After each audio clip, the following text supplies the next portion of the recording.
अक्सर फिल्मों में देखा गया है कि बचपन में परिवार और भाई बिछुड़ते हैं, जवानी में मिलते हैं। इस पर तमाम फिल्में बनी हैं, लेकिन ये कहानी फिल्मी नहीं बल्कि एक सच्ची घटना है। 10 साल पहले बिछुड़े बेटे को जब अपने माँ बाप जवानी मिले तो बेटे के साथ साथ माँ और बाप की आंखें भर आईं। आपस में गले मिलकर खूब रोए। बेंगलुरु से आया तो भाई की तलाश था, लेकिन उसे अपने माँ बाप और भाई बहन मिल जाने से विकास आज बहुत खुश है। तो उसे लग रहा है कि आज मानो दुनिया की सारी खुशियाँ उसे मिल गईं। विकास ने बताया कि उसके माता पिता आगरा किले के सामने झुग्गी झोंपड़ी में रहते थे। 2012 में उसकी मां 2 वर्ष की छोटाई बाबा साहब के साथ आगरा फोर्ट स्टेशन पर भीख मांग रही थी। इस दरमियान एक महिला एवं पुरुष उस बच्चे को वहां से ले गए। विकास को जानकारी हुई तो वह खोजने के लिए ट्रेन में बैठ गया। जा पहुंचा अहमदाबाद।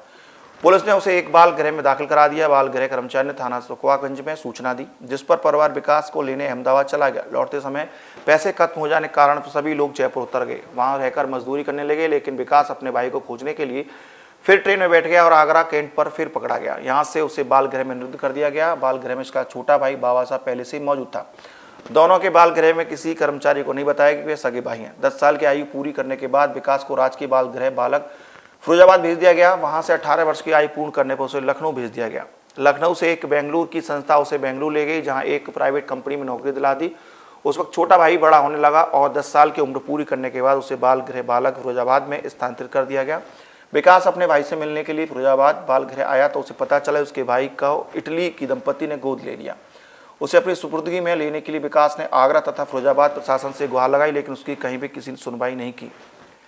आगरा आने पर विकास की मुलाकात बच्चों के अधिकार की लड़ाई लड़ने वाले चाइल्ड राइट्स एक्टिविस्ट नरेश पारस से हुई। विकास ने उससे लिखित मदद मांगी। नरेश पारस से संबंध में फिरोजाबाद के डीएम तथा बाल कल्याण समिति के पत्र लिखे, आगरा डीएम के सामने समक्ष प्रस्तुत कराए क्योंकि कोर्ट ने 2021 में विकास के छोटे भाई को गोद देने के लिए आदेश जारी कर दिए थे। इसलिए आपत्ति कोर्ट में दर्ज करानी थी, लेकिन कोर्ट बंद होने के कारण आपत्ति दर्ज नहीं हो सकी। कोर्ट खुलने पर जुलाई के प्रथम माह में उसकी आपत्ति दर्ज कराई। कोर्ट ने 23 जुलाई को कोर्ट के समक्ष बच्चे को प्रस्तुत करने के आदेश बाल गृह अधीक्षक को जारी किए। विकास को कोर्ट की पैरवी आगरा में करनी थी, इसलिए नरेश पारस ने विकास को आगरा में ही ठहरा दिया। विकास लगातार बता रहा था कि आगरा किले के सामने झुग्गी झोंपड़ी रहता था, लेकिन उसे पता नहीं मालूम था क्योंकि 10 साल बीत चुके हैं। ऐसे में नरेश पारस विकास के साथ लेकर आगरा किले के सामने झुग्गी झोंपड़ियों में तलाश में जुट गए। काफी पूछताछ करने के बाद आखिरकार विकास का परिवार मिल ही गया। जब विकास के पिता राजकुमार से विकास ने पूछा तो उनको विश्वास नहीं। उन्होंने कहा कि मेरे बेटे के साथ माथे पर चोट का निशान था। जब वह चोट का निशान देखा समझ में आया कि यह उनका बेटा है। विकास ने अपने पिता के पैर छुए तो उन्होंने उठाकर सीने से लगा लिए। मां सुनीता से गले मिला। मां बेटे दोनों की आंखें भर आईं। मां रोते बोली, बेटा तूने मेरे माथे का कलंक धो डाला। तुम दोनों भाइयों के गायब होने के बाद मुझसे कहा जाता था कि तूने अपने बच्चों को बेच दिया है। मेरी बात पर कोई भरोसा नहीं करता था, लेकिन तेरे आने से वह बात झूठी हो गई। परिवार के सभी सदस्यों ने कहा कि अब छोटे बेटे को सुपुर्दगी लेने के लिए पूरा परिवार पैरवी करेगा। विकास का छोटा भाई कनुआ और बहन लक्ष्मी बहुत खुश थी। झुग्गी झोंपड़ी में रहने वाले लोग काफ़ी खुश थे। ऐसा हुआ जैसे अहमदाबाद से मेरे पापा कह रहे थे, अहमदाबाद से मुझे छुड़ाया था तो उन लोग को मैं जयपुर छोड़ के आ गया था। वहाँ पे जयपुर से छोड़ने के बाद फिर मैं अपने भाई को ढूंढने लगा। मैं भाई हो गया था पहले? हाँ, वो स्टेशन से उठा लिया था।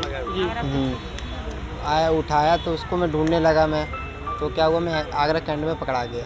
जैसे ही वहाँ पकड़ा गया तो फिर मैं चालन वालों के पास रहा सी कुछ। उसके बाद मुझे सुसु गृह में डाल दी, जहाँ वहाँ भाई तो मिल गया मेरे को जी। हाँ, फिर वहाँ पे डरे बहुत थे। अच्छा। हाँ, किसी को बता नहीं पाए हम लोग, किसी को नहीं बताए अपने भाई के बारे में इतना। तो उसके बाद क्या, मेरी जब 10 साल उम्र हो गई तो मेरे को भेज दिया वहाँ पर फिरोजाबाद। वहाँ 8 साल रहा तो वहाँ पे 100 में आ गया था। जब मैं 1 महीना रहा उसके साथ में, तो उसके बाद मुझे लखनऊ भेज दिया। लखनऊ इतना मुझे मालूम था हाँ मेरा भाई है। तो उसके बाद जब मैं लखनऊ पहुँचा तो मेरे को वहाँ पर कोई एक लड़का बोला मेरे को, तेरे भाई को कोई इटली ले जा रहा है।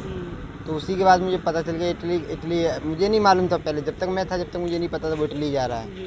तो मैं भी बनता। फिर उसके बाद मुझे लखनऊ भेजा। लखनऊ 3 साल रहा मैं वहाँ पे। तो वहाँ से मुझे एनजीओ वालों ने छुटाया। फिर मैं यहाँ से बेंगलोर चला गया। लखनऊ से वहाँ चला आया। फिर बेंगलोर से मैं मैडम ने पूछताछ की हमसे, तो उनको मैंने बताया मेरा एक भाई है। तो फिर उनको मैडम ने बोला इसको लेने चलेंगे। तो उसके फिर लेने के बाद हम लोग प्लानिंग बनाए। फिर उसके बाद हम लोग अगले महीने आए थे, ऐसे मई में आए थे। फिर उसके बाद आए तो उस टाइम हमारी बात को मजाक में ले लिए थे लोग। ये लोग कोई सीरियस में नहीं लिए थे, मजाक में ले लिए थे। जब मजाक में लिए फिर उसके बाद हम लोग जा रहे थे तो हमें ये सर मिले थे मीडिया वाले।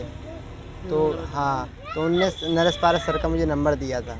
जब उनका नंबर दिया मुझे तो फिर हमने सर से सुबह 6 बजे हमने शाम को मुलाकात की।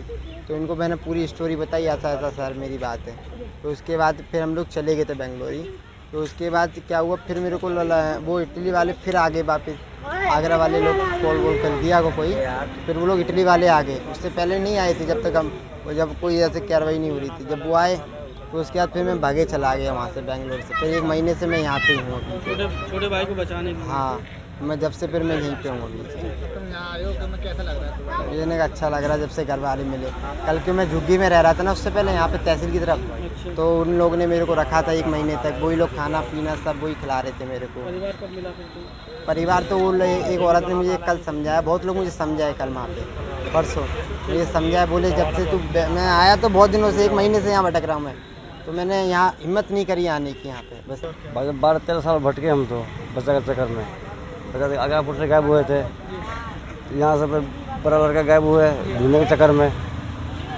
फिर वहाँ से हम अहमदाबाद गए, अहमदाबाद से फ़ोन किया उनके लड़का ने चौकी पे, वहाँ से पुलिस आए मेरे पास, तो एड्रेस लिख दिया, किराया भरा नहीं थे मेरे पे, काफ़ी दे दी हमको किताब। यहाँ से अहमदाबाद गए हम सब दोनों, वहाँ 9 मंजिल के बिल्डिंग पे लिफ्ट पे बिठा के ऊपर ले गए हम सबको ऑफिस में। और वही मोटी मैडम बैठे थे, कागज पत्र करके वही निकाल दिए इसको, हमको इसको लेके आए जयपुर। तो वहाँ मेरा पैसा ख़त्म हो गया। हम सोचे वहाँ काम कर लूँ 2-4 दिन, फिर गाड़ी में बैठ के हम चले जाऊँ। जब तक 2-3 दिन काम करे, इसको बोले तो देखते रहना इसको। एक पुलिया में पटक दिया, भागे आए हैं लड़की को। नहीं, कहाँ चला गया था? जेल में किस तरह से चला गया ये? जेल अब वहाँ से तो वो निकले, हम सबको छोड़ के आए हैं। अच्छा। हाँ, अब उसको पता नहीं कहाँ गए। ये 2 महीना पहले ये विकास नाम का लड़का मेरे पास में मिला था और मुझे इसने बताया था कि मेरा भाई जो कि बालगृह में है फिरोजाबाद के में, और मैं भी यहाँ आगरा के में रहा था, हम दोनों सगे भाई हैं। अब मेरे भाई को इटली गोद दिया जा रहा है। तो पहले तो मुझे बड़ा अटपटा सा लगा, कैसे भाई है ये। फिर लेकिन इसने बताया कि आगरा फोर्ट के सामने जो झुग्गी झोंपड़ियाँ उसमें हम रहते थे, 10 साल पहले वहाँ से गायब हुआ था मेरा भाई। उसे ढूंढने के लिए मैं चला गया था, तो फिर मुझे भी यहाँ बालगृह में दाखिल करा दिया। तो इस पूरी मामले को लेकर जब उसमें पड़ताल की तो फिरोजाबाद के डीएम को, बाल कल्याण समिति को मैंने चिट्ठी लिखी थी। यहाँ आगरा डीएम के सामने भी उसे पेश कराया, क्योंकि कोर्ट ने एडॉप्शन का आदेश दे दिया था। और चूँकि कोर्ट उस समय जून का महीना था, कोर्ट बंद था, इसलिए कोर्ट में आपत्ति दर्ज नहीं कराई जा सकती थी। ऐसे में इसको आगरा जिलाधिकारी के सामने पेश कराया, तो तब एडॉप्शन उसमें रुक गया। लेकिन अब जैसे ही कोर्ट खुले तो उसमें आपत्ति दर्ज कराई है। कोर्ट ने 23 जुलाई को आदेश दिए हैं कि 23 जुलाई को अब बालगृह का अधीक्षक इन बच्चों को लेकर हाजिर हों। तो ये सारी प्रक्रिया है। चूँकि बेंगलोर से आया था ये बच्चा, रोज़ रोज़ बेंगलोर जा भी नहीं सकता था, पैसे भी नहीं थे इसके पास, तो उसको यहीं आगरा में रोका गया। फिर आगरा में जब ये रुका तो फिर जैसे कहानी बताता था अपनी कि आगरा किले के सामने मैं रहता था झुग्गी झोंपड़ियों में, फिर इसके साथ में यहाँ खोजबीन की गई, सर्च ऑपरेशन चलाया गया, ढूंढा, तो आखिर में इनके परिवार से भेंट हो गई। इसके पिता भी मिल गए, माँ भी मिल गई, और ये भी पिछले 10 सालों से लगातार इसको ढूंढ रहे थे।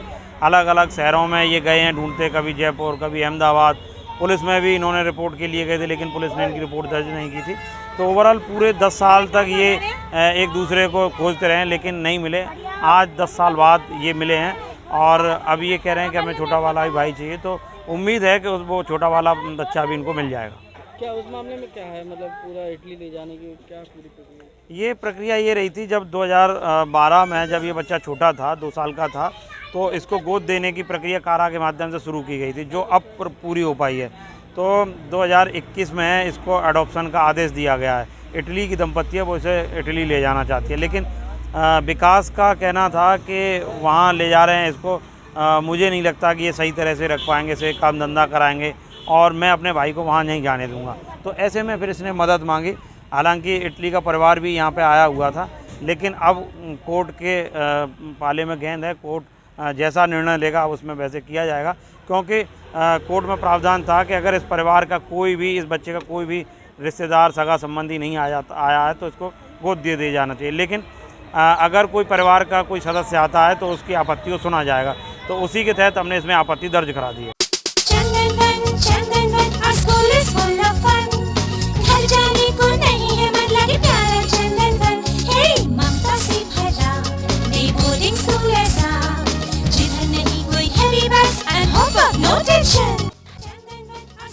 We at Chandan Van actually train students to be not only vocationally and technically skilled, but with best human qualities of loyalty, sincerity, decision making, creativity, which is the most in demand today. Chandan one our school is full of fun. घर जाने को नहीं है मन लगे प्यारा चंदन one. हमारे साथ जुड़े रहने के लिए न्यू न्यूज के YouTube चैनल को सब्सक्राइब कीजिए, साथ ही बेल आइकन को दबाइए न्यू न्यूज की खबरें सबसे पहले देखने के लिए.